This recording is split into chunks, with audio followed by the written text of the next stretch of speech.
On the campus of Golden West College, it's the Chronic Tacos Rustler Review right here on SportsNetUSA.net. Just like we do each and every Tuesday, we're right here to review and preview what's going on in Rustler football. I'm your host, Rahshaun Haylock, the voice of the Golden West Rustlers, alongside head coach Nick Mitchell.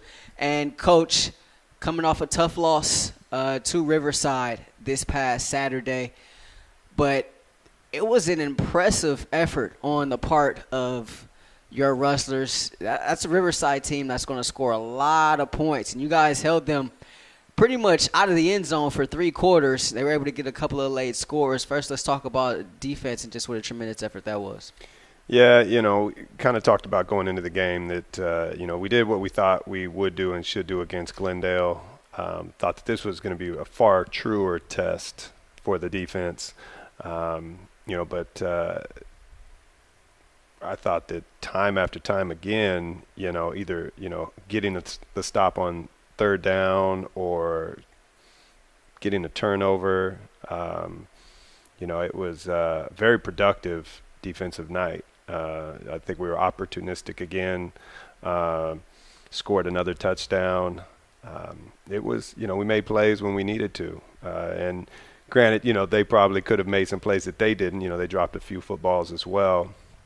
But, it goes both ways. I was very happy with the way that, we continue to fly around, gang tackle, really try to get 11 guys to the ball, and, try to create some turnovers, and get some stops. Did not think that we would be able to hold them essentially scoreless for that long of a time. But the guys kept coming up with plays when we needed them, and they were flying around all night long. And really, I think at times just taking it to the Riverside offense.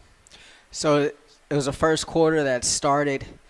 It's kind of strange. You guys pick up a 15-yard penalty on defense. Riverside got the ball to start, but then you shut them down. 3 straight downs. They have to punt it away. Very first play from scrimmage, Adam Carr, who's got the starting nod with the injury to Adam Vance. He comes in. It was a weird deal. Hands it off to Ford. Ford wasn't sure he had the ball. Carr thought Ford had the ball. Everyone's looking around. Riverside jumps up on top of the ball. But on the ensuing play from Riverside, Ian Fever throws an interception, and it's Matthew Posey to kind of pick up his Alabama brethren, if you will, with the interception in the end zone. Yeah, usually when you get a sudden change like that, and it's kind of in our area where they're in striking distance to the goal line, they're going to take their shot. That's generally what happens. And so we talked about, to the DBs jumping on the field, say it's going to come up top right here, right now. And knowing that, we try to bring some pressure, put the onus on the offense, try to make a play. And we went with, close middle, deep middle safety. And really, Corey Garcia was in a great spot, squeezing the post, but Matt played it well, went up and came down with an interception in the end zone. And, that's what they wanted. They were going to go for that quick strike, so it worked out for us definitely.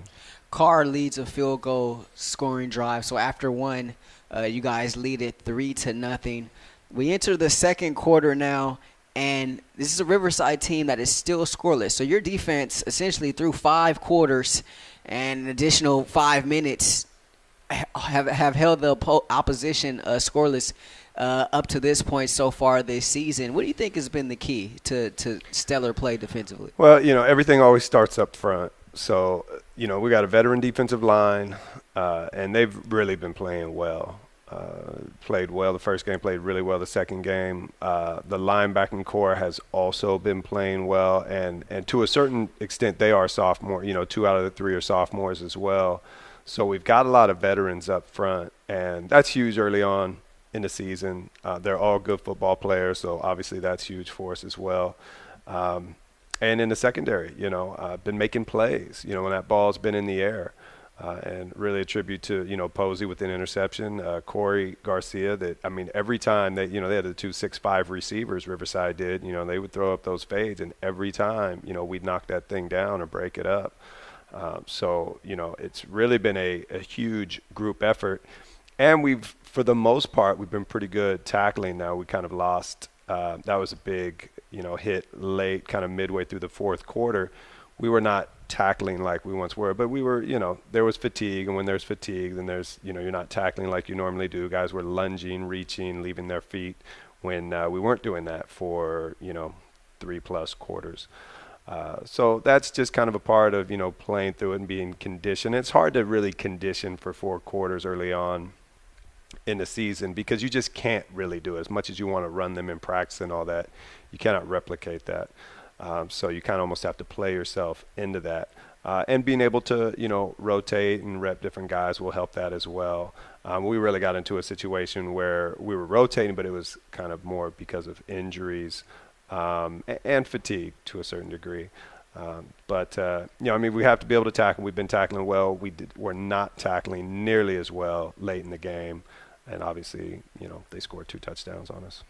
They scored those 2 touchdowns late at the half. However, Golden West led it 10-6. Angel Matute, he came in playing some quarterback as well. He was able to get a quarterback sneak to sneaking in from 1 yard out. Riverside put together a couple of field goals. So you still hold them through one half outside of the end zone. When you think about that and you think about you're playing 2 freshman quarterbacks, seeing essentially their very first action of the season, extended action for Carr, first action period for Matute. What are your thoughts at the half?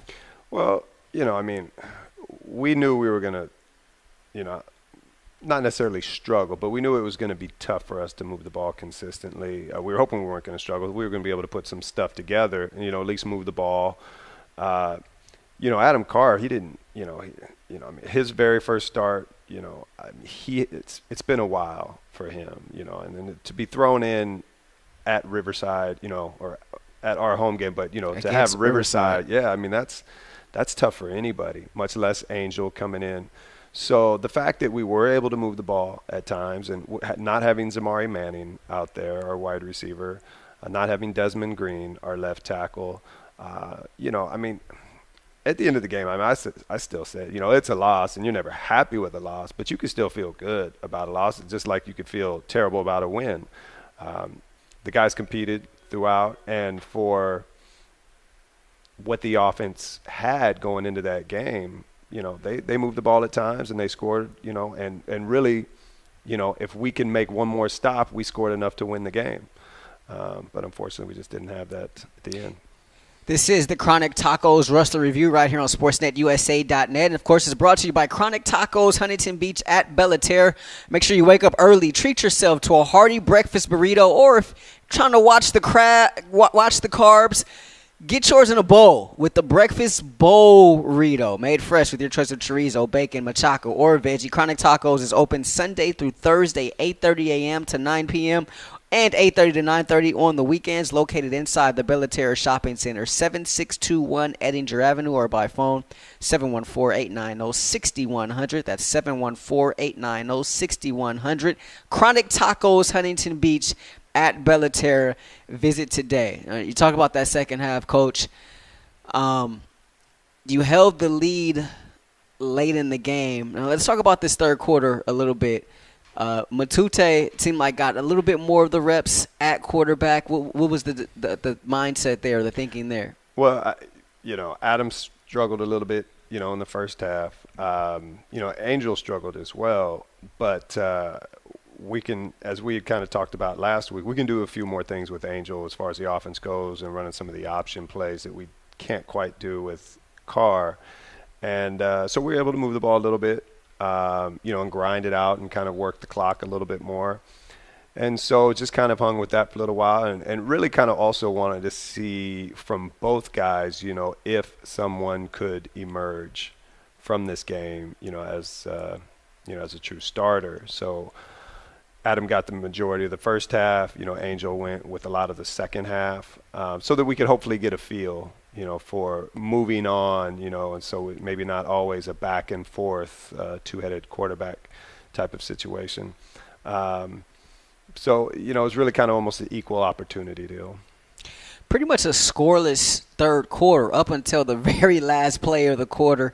Kind of a weird play. You guys get pressure into the face of Fever. Ball's deflected. I don't know if I've seen anything like this before ever. Hunter Margain is behind the quarterback. He's behind the play. So essentially, the ball gets spiked to him. Right. He catches it, Right. and he takes off. They credit him with 81 yards on that interception return for a touchdown. You look up, all of a sudden, you guys are up 2 possessions Right. going into the fourth. That interception by Margain. Yeah, Trevin Kahunanui, we were bringing some pressure. Trevin came up, got hands on, and really, yeah, like you said, spiked it right back into the waiting arms of Hunter. Hunter, yeah. And away he went, all the way. Preston was his older brother that played for us many years back. It was, at that point in time, you start to kind of, think that, if we can just continue playing defensively how we're doing, which is going to be a challenge, that we'll have a chance, to pull this thing out from here on, even if the offense doesn't score. We've done enough. But anytime the defense can score, it's huge. We thought we had a couple breaks. That was one of them. We ran the fake punt for a first down, was another one, although we weren't able to capitalize on that. But we were doing things, and we were being productive, and, just kind of ran out of gas at the end. That Margain pick six, of course, our Chronic Tacos fresh take of the week. 81-yard interception return for a touchdown from Margain. Made it 17-6 at the end of 3. The very last play of the third quarter, that Hunter Margain pick six. Now, something that I thought was interesting, of course, you talked about the tackling earlier. I was going to ask you about that. It seemed like maybe a little fatigue set in. Defense had to be on the field a lot. Maybe that contributed to the missed tackles late in the game. But I want to ask you about Colin Anderson, the backup quarterback that came in. Replaced Ian Fever for RCC. It seemed like he provided them somewhat of a spark that they hadn't had all game. Yeah,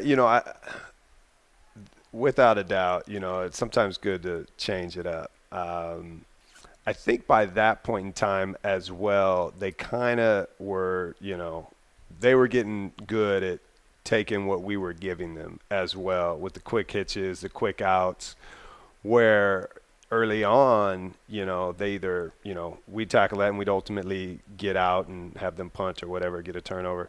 But they just kept working that. They got a couple runs going. Again, it was nothing downfield. It was all the short stuff. He did hit the one out, the 10-yard out for the first down on third and long. And that was a critical play, although they probably would have gone for it on fourth down as well. But that was probably his best throw of the night, was just the 10-yard out right there. Other than that, it was pretty much, they just kept working into the boundary right there in their two-man game. And he looks like he's going to just sit there and run the read option the whole time. He's probably about 6'5", looks like he could run like a gazelle. But, no, he stayed back there in that pocket, made some throws. I thought that their starter actually made plenty of throws, but his receivers were dropping the balls that first out. They must have dropped probably like 3-4 balls. Granted, some of them he probably should have taken a little something off when he was throwing those quick ones across the middle. But I credit some of that to the physicality of your defensive backfield as well. They were letting those guys know a little bit. It's going to be a long night. Right. And the first two series, we probably could have – well, we did get one late hit, and we probably should have got another one. So it was kind of, I guess you could say good in a way, because it kind of, like you say, it does let those receivers know that it's not going to go off easy. If you do catch the pass, you're going to hopefully pay a price for it. Yeah, both those receivers you mentioned, 6'5" on the outside, but one of them, Herring, kid that was wearing uniform number 15, he's all of 170. So so you're dripping wet. So he gets knocked up a little bit there, and definitely some big hits by your defense. So it's on to Chafee, I guess, in the words of Bill Belichick. But you mentioned earlier there are a lot of things that you can take away from this game, even though it's a loss. Your biggest takeaway? The biggest takeaway is probably the players that we lost from the game. Especially on that D-line, right? Yeah. And at the Mike linebacker spot, critical spots for us defensively. But, the biggest takeaway is, it's kind of, as in years past, if we continue playing, good defense, then we're always going to have a chance to win. And if that offense can and will get going, the offense should only get better, as those young quarterbacks continue to evolve, as we get Manning back and our left tackle back Green, and we can stay healthy on the offensive side. We should continue, improving and being able to score points. And defense, everybody should get better. Now, defensively, unfortunately, we're so banged up right now, we, may not be able to, carry on as strong as we have. But, hopefully we can. It's just going to be next man up. And then one of those three may not come back that we lost, but then the other two, should be able to come back within a couple of weeks or so. But we'll have to move some things around too, just because of injuries, and thinness. And that's the thing about us is, which still holds true to this day for 10 years. If we, if we can stay healthy, we can be pretty good. We start going into the twos and, heaven forbid, the third stringers. It just, we don't carry that same level. And kind of on that last drive, I remember looking into the defensive huddle and seeing some threes in there. And kind of saying, all right, boys, you got to step up. Now's your time. And we talk about that a lot. So you're going to get an opportunity at some point in time. And you have to be ready when that opportunity comes, because it will come. Maybe not this Saturday, maybe next Saturday, whenever. That's why you got to stay in the game, always keep your head in it, stay focused, on the sideline huddles. And sure enough, there were guys in there that we did not think would be in there, surely in that situation, but potentially even at all in game 2 against Riverside. But because of injuries and all, guys had to step up, and they're going to have to continue doing that because we're just going to be a bit depleted on the defensive side. And it's also 3 sophomores, right? And Sebastian DiMartini, Damon Roberts, Joseph Enda. Yep. Enda just his first year, back with the program, Yep. but sophomores at this level are always so crucial. Oh, yeah. So when you look at this Chafee team, it's a team that's 0-2 coming to this week, but you got to travel. You got to go out there to Rancho Cucamonga. Second straight week, you'll play a Central League team. What pops out to you when we pop in the Chafee tape? Their offensive line is excellent. Maybe even better than the Riverside offensive line. Maybe. But probably have the best lineman that we'll face in their left guard, 76. And they want to run the ball. And they're going to run stretch, outside zone, which we don't see a lot of. But somewhat, Oregon-ish, they try to get their speedy backs going sideways and then allow them to, hit it outside or cut it back up in. Most people run, a zone or zone read action, and they're running the stretch read. So a little bit different for us. They lost their quarterback game 1 as well, potentially for the season. I don't really know, but just kind of what we hear. They went with their backup game 2, who was a solid player. They had a tough trip to go up to Bakersfield, win in Bakersfield. That's never easy. But it was a good game. And their quarterback, who is a starter now, he'll only get better as well. And he's kind of a big kid, athletic kid. I think he was even listed on a roster as a receiver at one point in time. So, but he sat back there. They went primarily with the quick game, early on, a lot of short routes, and running the ball and letting that O-line open up those holes. And they're fairly productive doing that. And then as the game went on, then they kind of opened up the passing game a little bit more and all. So I think that they'll continue to get better. Defensively, they've given up some points, but at Bakersfield can put up a ton of points. And with Citrus, that was just game 1, it's back and forth all night long. Probably neither team is playing, at their peak capacity.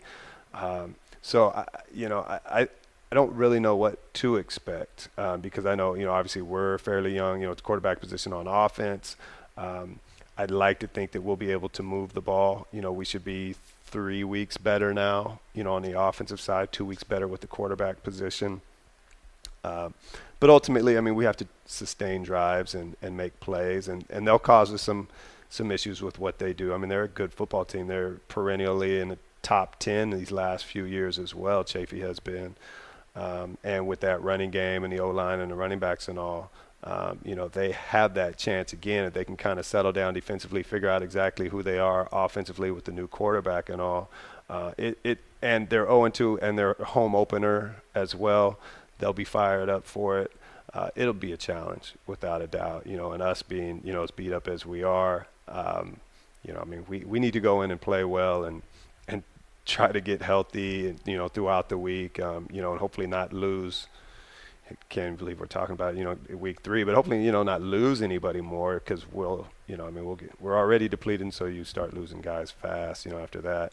Hopefully the offense can be able to grind it out a little bit, eat up that clock to, give the defense a little breather. But ultimately, we need to score points and we need to stop them. And, I think we're going in the right direction for sure as long as we can continue staying healthy and, the offense everybody will continue improving. Even the kicking game I thought was huge improvement from week 1. Yeah, Conway was. Yeah. It seems like we have this talk every year around this time. If we can only stay healthy, we can only stay healthy. I want to share one thing with you before I let you go. I had a chance to talk with Tom Kraft in preparation for the Riverside game. He talked about all these teams want to go down a notch, build their program back up, and then try to come up to play with the big boys. Golden West easily could have did that, but they did not do that. And he said a huge part of that is you. You're the reason why this program has morphed into what is now an upper tier, upper division football program. He had nothing but praise for you, gave you all the credit in the world. He said people here at Golden West need to respect what they have in this man, Nick Mitchell, for what he's been able to do here with Golden West. These aren't my words. These are Tom Kraft words. And Tom Kraft, he's done, just about all you can do at the college level. Just wanted to share that with you. Some of the stuff. I hear a lot of stuff from coaches all the time. Right. I never really get to share it with you. But coming from a guy like Tom Kraft, I'm sure that's got to mean a little something. Yeah, without a doubt. He and I, we kind of touch on that from time to time whenever we face each other because, we were kind of in the same boat a little bit, when he took over that program, Riverside was really down. They couldn't make it to the playoffs one year, remember, and they were undefeated because they were a lower tier. Yep. He turned that thing around so quick that they quickly moved up, and, they were down because they had been struggling. Golden West, we went down because we had been struggling. What he likes, his point is great and all because it kind of does kind of point to both products. One is the fact you're able to go down and get some rest, but two, the job coaching that you do, because just going down doesn't make you a better program, but the coaching involved and the kids that you're recruiting and the development and all is what, really makes the program. And when we went down, there are still teams that went down that stayed down. Small Golden West, which I think is the smallest school in the, easily in the upper division. We accepted that challenge. We had been, 6 win-ish, to move up to the upper division, and take a shot for at least 2 years. And, in that time, which whatever that was 4 or 5 years ago, I think we've made a name for ourselves and kind of have our own little niche here as, a perennial, upper division team that's going to, win 7, 8, 9 games. And that's what we expect again this year. So, but it's great to hear that Kraft, like you said, long time, a couple national championships at Palomar, long time head coach at San Diego State and, perennial playoff team at Riverside now, to say the kind words. It's good to hear. You're always so humble. It always every time we talk about stuff like that, I always see you're kind of taking back a little bit. It's a little uncomfortable. It's all right, Coach. I'll pat you on the back. You don't have to do it. Because I know it could change any year. We could be 2-8 next year or whatever. So every year is kind of a blessing, just to be able to compete. We think we do the things right here, and have it going in the right direction. But you never know. You get a couple injuries here and there, and things can change in a hurry. But yeah, and if not, hopefully, we have high expectations, every year now, including this year. So would touch back on that after the season's over. Well, we're so fortunate we've been able to chronicle this rise here of Golden West football under head coach Dick Mitchell. Coach, thanks so much as always. All Appreciate right, the time. No We're going to talk to our Chronic Tacos Player of the Week momentarily, but first let me remind you that the Chronic Tacos Rustlers review on SportsNetUSA.net is brought to you by Chronic Tacos Huntington Beach at Bella Terra. Make sure you stop by for a burrito today. This monster of a meal is made with a 13-inch tortilla, customized however you want it. Rice, beans, toppings, any type of protein, chicken, carne asada, or al pastor, all for just $6.99. And check this out. You can saute or beer batter fish or shrimp. That's also available. So make sure you head down to Chronic Tacos, located on the Edinger side of the Bella Terra Shopping Center, 7621 Edinger Avenue, right next to the Corner Bakery Cafe. And also, you can call them, 714-890-6100. That's Chronic Tacos, Huntington Beach at Bella Terra. Visit today.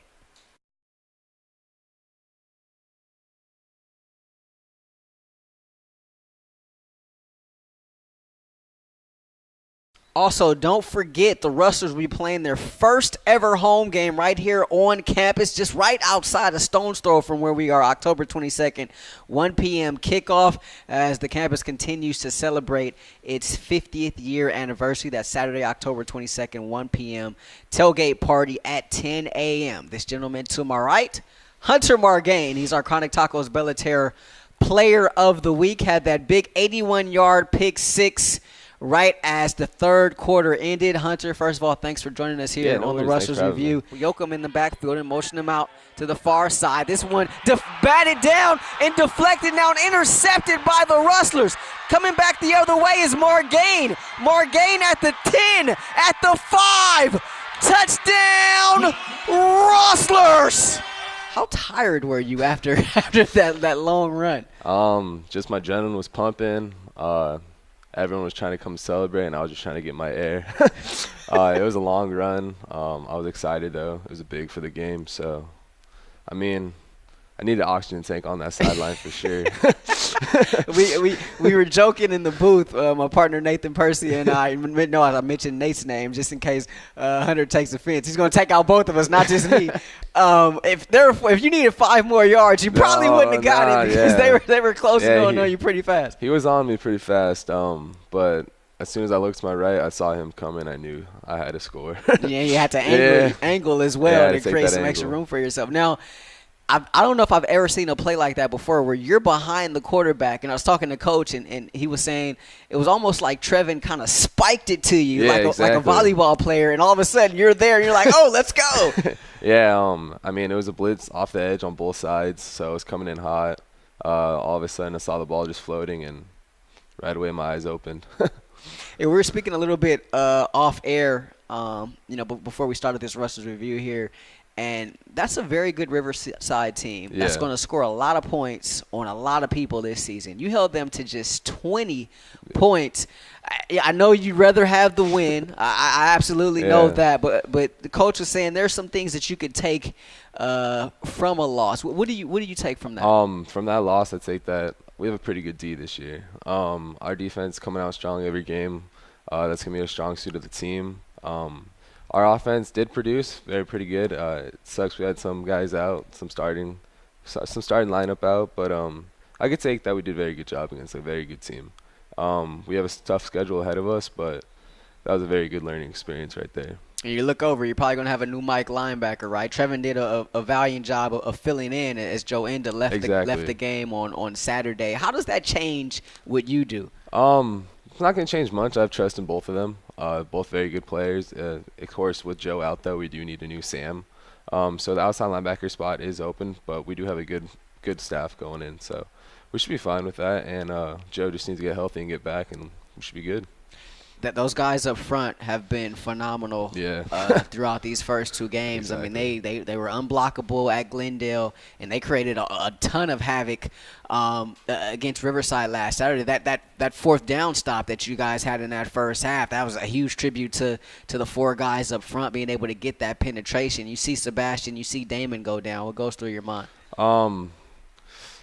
It's sad. I want them back because that's one of our biggest part of the defense is up front. They are doing very good. coming hot off the edges with Seabass and also with Damon. But happens, injuries happen. We just got to get someone new in there. We need him to get back to healthy, and then we should be good. Now, you're familiar with this program, right? Your brother Preston played here. Correct. And I guess that kind of paved the way for you in a sense, in a sense, to come here. What do you remember about your brother being here and coming to his games? Golden West back then, you're in the stands, there's not many people. It was a smaller school until when he started coming here. That's when they started getting the big wins. But it's always shaped my life. Always watched my brother growing up play football. Kind of always followed in his footsteps. Went from high school at Fountain Valley to Golden West, same as him. So he really did help me and like provide the way of what I went to and ended up coming here. So our Chronic Tacos Bellaterra Player of the Week, Hunter Margain, 5'11", 215-pound linebacker, had the big 81-yard pick six against Riverside. When you pop in the tape to against Chafee, or when you pop in the Chafee film, I should say, what sticks out to you about the team you're going to face on Saturday? They're a very good team. They have big linemen up front, very fast running back. But as long as we come out as how we did Riverside, we should have no problem with this team. So it's going to be a tough challenge, and we'll hope for the best. They got a couple running backs as well. Yeah. It's going to put some pressure on you guys to try to get upfield and the gang tackle and pursue, get a lot of guys to the ball as you've done for the majority of this season so far. When you see teams like Chafee, they're probably going to run a lot of stretch plays. Coach was saying, what's your mindset in terms of being able to get to that ball carrier? My mindset is not over pursuing. I understand on film or watch them hit the outsides very fast, but that running back likes to shoot up the gaps also. So I just got to go in there, just playing our game, and we should be good. All right, now you ready to have some fun? Yeah. All right, here we go. Enough of this football talk. We're gonna 10 questions. We call it First and 10 right here on our Chronic Tacos Rustlers review. 10 questions, rapid fire. You kind of give me the first thing that comes to your mind. All right. So nickname. Hunt Dog. Hunt Dog. Where'd that come from? A bunch of my buddies when we were in high school always used to call me that, so that's how it kind of stuck. Favorite team? Any sport? 49ers. 49. My man. How about that last night, huh? It's a big win right there for them. So much for all that L.A. nonsense. Late night snack. Frosted Flakes. Frosted Flakes. Yep. Okay, they're great. I can dig that. Favorite meal? Sushi. Sushi. Yeah. Any particular roll? Garlic albacore roll. Okay. I'm more of a sushi guy. I love it. Yeah? I'm going to have to try that. Favorite movie? Friday Night Lights. Friday Night Lights. Yeah. Okay. Booby Miles? Yep. Okay. I saw a screening of that before it came out, and it was weird, like all the things that they could do in post-production. Oh, okay. So they were playing like that last scene. I'm giving away secrets. I don't even know if I'm allowed to say this. That last scene. Yeah. They're inside the stadium, and there's it looks like there's a full stadium there, right? But there were like so many holes in the crowd. It was crazy. But once the movie came out, they like put in them all theaters, in. everybody see they filled everything. Yeah. In. That's pretty cool.